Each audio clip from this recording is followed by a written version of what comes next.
Merci, Monsieur le Président, chers amis, chers collègues. Je remercie surtout donc, le comité d'organisation pour m'avoir invité pour parler de l'apport de l'imagerie dans les sténoses laryngo-trachéales. Les causes, comme ça a été dit, sont diverses et surtout sont les sténoses post-activation et les tumeurs, mais on ne va pas parler de tumeurs.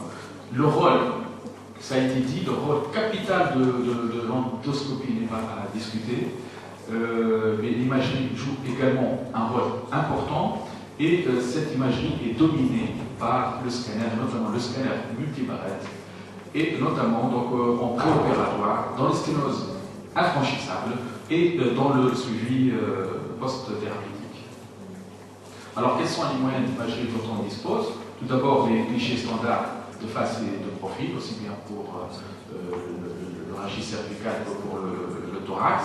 Voir donc la trachée, la trachée au niveau du thorax.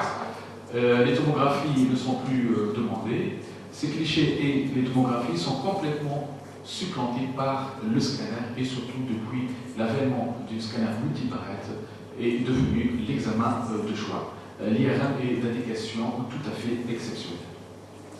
Alors, comme je vous ai dit, le scanner étant la technique du choix. Pourquoi? Parce que c'est la meilleure méthode pour montrer étudier non seulement la filière laryngo-trachéale, mais également pour montrer l'environnement cervical et médiastinal qui entoure la filière laryngo-trachéale et même les structures broncho-pulmonaires. Et pourquoi le scanner multibarrette? Parce que le scanner multibarrette nous permet une acquisition rapide. On peut étudier, on peut faire une acquisition de la filière laryngo-trachéale en 10 secondes. Actuellement, avec les 16 et les 64 barrettes, c'est très rapide, c'est beaucoup plus rapide même qu'un cliché standard. Donc, ça donne moins d'artefacts et puis ça nous permet une optimisation pour l'injection de produits de contraste. Le scanner multibarrette permet également des coupes fines submillimétriques. C'est de l'ordre de 0,5 même de 0,6 mm, ce qui va permettre également de réaliser des reconstructions 2D des coronales, surtout des coronales obliques dans l'axe de la trachée, des reconstructions 3D, une endoscopie virtuelle, éventuellement. Ces reconstructions sont rapides, sont instantanées. On a d'excellentes reconstructions sur les consoles, donc de post-processing ou de post-traitement, et actuellement, on étudie les coupes scanographiques, on n'étudie plus sur les clichés vraiment, mais sur ordinateur et surtout sur ces postes de reconstruction. Je vous montre ici une étude endoscopique, c'est une endoscopie virtuelle. C'est quoi une endoscopie? En fait, c'est une reconstruction 3D qui nous permet une navigation à l'intérieur de la lumière trachéale. On peut avoir une vision comme l'endoscopie, antérograde ou même rétrograde, mais c'est une reconstruction 3D à partir d'une acquisition volumique qui va nous permettre une étude de la surface interne de la trachée et de ses deux branches. Donc je vais vous repasser encore l'image. Donc on peut avoir, on peut naviguer plus ou moins rapidement avec un mode ciné pour détecter d'éventuelles sténoses.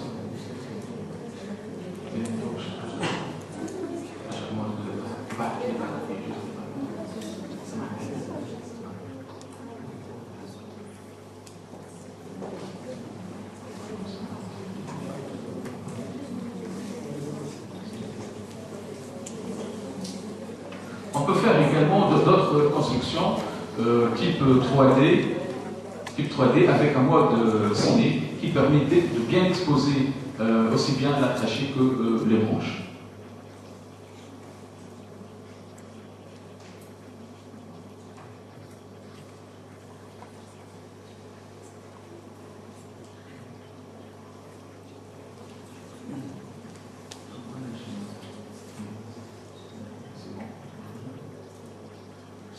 je vous montre ici donc une image d'endoscopie virtuelle avec une sténose en diaphragme à gauche, et là, après, l'image d'après, donc celle de droite, l'image endoscopique après la mise en place d'une prothèse. Alors, rapidement, un petit rappel radio-anatomique du larynx, donc ça vous le savez. On a 3 étages. Le premier étage, c'est l'étage sus-glottique, là où vous voyez donc, les replis ari-épiglottiques, le cartilage thyroïdien et les sinus. Il y a un problème. Ça a dévoilé tout le...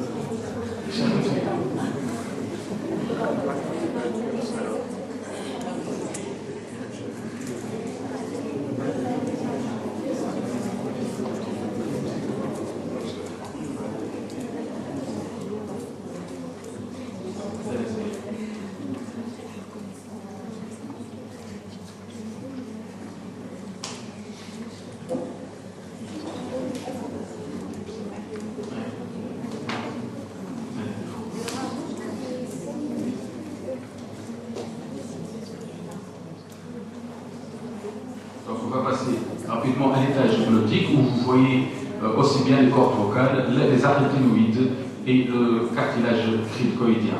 À l'étage sous-glottique, c'est essentiellement donc, le cricoïde qui va former la charpente sous-glottique haut de 1,5 à 2 cm. Les reconstructions coronales permettent de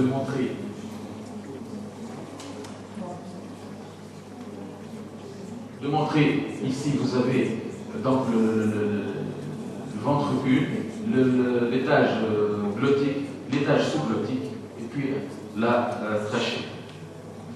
Les reconstructions sagittales peuvent également être utiles pour vous montrer ici l'épiglotte, l'étage glottique et l'étage sous-glottique, suivi par la trachée. Alors, effectivement, donc, la trachée commence juste après donc, le cartilage cricoïdien. Elle fait 10 à 13 cm de longueur et surtout donc, elle est faite d'empilement d'anneaux cartilagineux, 18 à 22 cartilages, et en imagerie on arrive à voir ces anneaux cartilagineux et notamment si ces anneaux sont calcifiés, notamment chez les femmes et chez les sujets âgés. Vous voyez, on arrive à voir ces anneaux cartilagineux qui sont donc calcifiés. Sur le plan axial, donc sur le plan horizontal, donc ça c'est la trachée cervicale, elle a la forme soit ovalaire, surtout chez l'homme, et rentre chez la femme. Là, au niveau donc, du défilé cervico-thoracique, et on a un rapport trachéal, ce rapport trachéal étant donc le diamètre coronal ou transversal divisé par le diamètre sagittal. Ce diamètre doit être compris entre 0,6 et 1. Alors, sur ces coupes-là, comme je vous ai dit, on voit bien la trachée, mais on voit surtout également l'environnement médiastinal, graisseux et vasculaire. Et sur ces coupes axiales, on voit donc une partie qui est antérieure et latérale faite du cartilage, de l'anneau cartilagineux, alors que la partie postérieure, il s'agit d'une partie, d'une paroi plutôt membraneuse, très fine, parfois horizontale et parfois même concave en arrière, et notamment en expiration. Les reconstructions sagittales sont souvent très utiles également. On voit la partie antérieure, la paroi antérieure faite de cartilage, d'anneau cartilagineux, alors que la paroi postérieure est très fine et régulière. On peut avoir des reconstructions minimiques qui montrent très bien la trachée ainsi que les branches de division. Les meilleures coupes, les meilleures reconstructions sont les reconstructions coronales obliques selon l'axe de la trachée. Et parfois, là, on vient de voir un cas où on a un diverticule, donc il y a des variantes de la normale. On peut avoir donc des branches ectopiques ou même des gros diverticules. Alors je vais commencer par l'apport du scanner dans les sténoses trachéales, qui sont les plus fréquentes, qui sont souvent symptomatiques, souvent non symptomatiques, mais ils deviennent symptomatiques à partir d'un certain degré de sténose supérieur à 50%, et on dit même qu'ils sont symptomatiques à partir d'un diamètre résiduel de 5 mm. Là, on ne discute pas le rôle capital de l'endoscopie et éventuellement de la débimétrie. Le scanner est demandé en seconde intention avant un geste thérapeutique et pour le suivi donc, de ces malades après traitement. Alors, quel est le rôle du scanner? Premièrement, la détection des sténoses. Sur une coupe axiale, il est parfois difficile de faire donc, le diagnostic d'une sténose, et ça, c'est le rôle essentiel des coupes coronales, et notamment les coupes coronales obliques. Je vous montre ici une coupe axiale où on devine qu'il y a une réduction de la lumière, un aspect un peu irrégulier, un plissement de la paroi, notamment la paroi antérieure cartilagineuse, mais c'est finalement donc, les coupes coronales obliques qui montrent un aspect très irrégulier de cette sténose. Le scanner permet une évaluation du degré et on doit mesurer le diamètre transversal, le diamètre sagittal. Éventuellement, on peut calculer la surface résiduelle, de la trachée résiduelle, et il vaut mieux faire l'examen en fin d'inspiration, une inspiration bloquée, mais également après une expiration dynamique. Pourquoi? Pour chercher une composante trachéomalacique associée. Là, on peut avoir, donc, le scanner peut montrer différents types de sténose. Il peut s'agir d'une sténose régulière en diaphragme, c'est une sténose courte, voire ici, régulière. Un autre type de sténose, donc toujours une sténose en diaphragme, ce sont des sténoses très courtes, qui traduisent généralement des réactions fibreuses, rétractiles, là, comme c'est le cas ici. Ça, c'est une image en endoscopie virtuelle qui montre l'aspect en diaphragme de cette sténose. La sténose peut être irrégulière, comme je vous ai montré tout à l'heure, et peut être asymétrique, qui prédomine ici. La définition pariétale, c'est surtout la paroi droite dans ce cas-là. Il peut s'agir des sténoses très compliquées, parfois avec une perte de l'axe de la trachée, donc une sténose avec des axations et présence de multiples angulations, et on doit mesurer donc ces différentes angulations. Ce type de sténose, bien sûr, complique le geste thérapeutique. Le scanner permet également d'étudier l'étendue en longueur. Comme c'est le cas ici, c'est une sténose trachéale étendue, donc sur les coupes, sur les reconstructions aussi bien coronales que sagittales, on doit mesurer la longueur de cette sténose. On peut également voir ici une sténose qui est courte, de taille centimétrique, sur une reconstruction 3D. Alors, quels sont les éléments à répondre sur un compte-rendu radiologique scannographique d'une sténose trachéale? Premièrement, comme on l'a dit, la hauteur ou l'étendue en longueur de la sténose sur une reconstruction dans le plan coronal, et on doit prendre en considération la plus grande hauteur. Parfois, on a une sténose qui est asymétrique et irrégulière. Il faut prendre donc la plus grande sténose.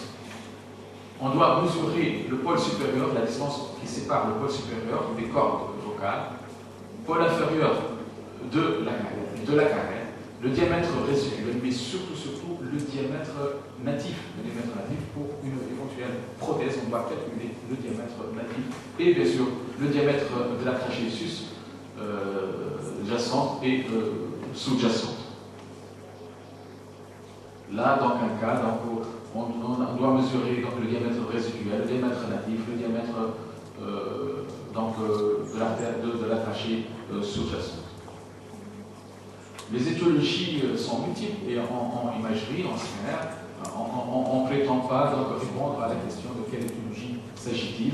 C'est le contexte clinique, c'est la fibroscopie, c'est l'endoscopie, plus ou moins biopsie. Nous, en imagerie, c'est surtout, on doit faire le bilan de la sténose. Ces sténoses peuvent être diffuses et peuvent être également focales. Alors, un petit mot concernant les sténoses diffuses. Les étiologies sont très multiples et ils sont très rares également. Il s'agit d'une polychondrite multiple, d'une amylose, d'un vaginaire, d'une trachéopathie ossifiante ou d'une papillomatose. Il y a d'autres étiologies qui sont beaucoup plus rares. Et donc, je vous montre ici quelques cas tirés de la littérature où je vous montre à gauche le scanner et à droite, je vous laisse donc l'interprétation de ces images endoscopiques.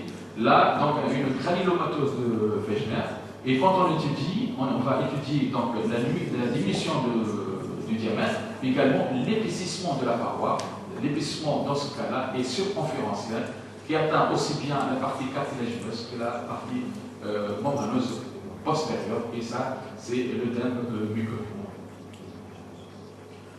Une polychondrite, et là, c'est ce que je vous ai dit tout à l'heure, il faut faire des acquisitions, certainement en inspiration bloquée, mais également en expiration. Vous voyez chez ce même malade, ça c'est en inspiration, et en expiration, donc vous avez un affaissement pratiquement quasi complet de la lumière de la trachée. Vous avez ici l'équivalent en endoscopie. Un cas d'amylose où on voit également un épaississement circonférentiel, aussi bien antérieur que postérieur, avec présence de mottes calcifiées en rapport avec une amylose. Un cas facile, donc, de papillomatose. On voit ces petits bourgeonnements à l'intérieur de la lumière trachéale, mais ce que je vous ai dit tout à l'heure également, l'intérêt du scanner, c'est de montrer l'environnement médiastinal, mais également le parenchyme pulmonaire. Et là, on voit que cette papillomatose est associée à une dilatation des bronches, une DDB de type kystique. Pour les sténoses focales, donc il peut s'agir, comme ça a été bien dit, donc, surtout après une intubation, une trachéotomie, donc ça peut être une compression extrinsèque, post-radique, tumorale, etc. Donc on va parler essentiellement de post-intubation, de sténose post-intubation. Là, je vous montre pour une fois un cliché thoracique qui vous montre une sténose sous-glottique et de la trachée cervicale après une intubation. L'équivalent en endoscopie, cette sténose serrée d'étage sous-glottique. Comme je vous ai dit, les sténoses peuvent être soit en diaphragme régulière, soit irrégulière, soit avec des accessions. Alors, il peut s'agir également de compression extrinsèque, et ça, c'est peut-être un rôle de plus du scanner. Donc, c'est de montrer l'environnement, mais également, ici, c'est un cas de goitre plongeant, qui entraîne une sténose serrée de la trachée thoracique. Il peut s'agir d'adénopathie, de lymphome, il peut s'agir d'autres tumeurs, mais il peut s'agir également d'un envahissement tumoral, et notamment des cancers de la thyroïde et de l'œsophage. Alors, le scanner permet, dans ce cas-là, également, dans la sténose post-intubation, de faire le suivi évolutif de ces malades, et notamment après les prothèses. À gauche, vous avez une prothèse en place, à droite, une migration de la prothèse sur des reconstructions sagittales. Il peut s'agir d'un trajet aberrant, même d'une fistule, donc le trajet est fistuleux et aberrant des prothèses. Alors pour les sténoses laryngées, franchement, j'ai pas vu grand-chose, même dans la littérature internationale, concernant l'imagerie en matière de sténose laryngée, puisque c'est vraiment le rôle de l'endoscopie. Notre rôle à nous, c'est de faire uniquement le bilan et l'étendue, et on ne prétend pas donc connaître vraiment on ne peut pas faire le bilan lésionnel comme il faut. Les étiologies sont multiples. On va parler essentiellement des post-intubation et post-trachéotomie. Il peut s'agir de traumatisme externe, de brûlure, en post-radique, un reflux, les congénitales, et bien sûr, il peut s'agir d'affections tumorales qui n'est pas le sujet de ce cours.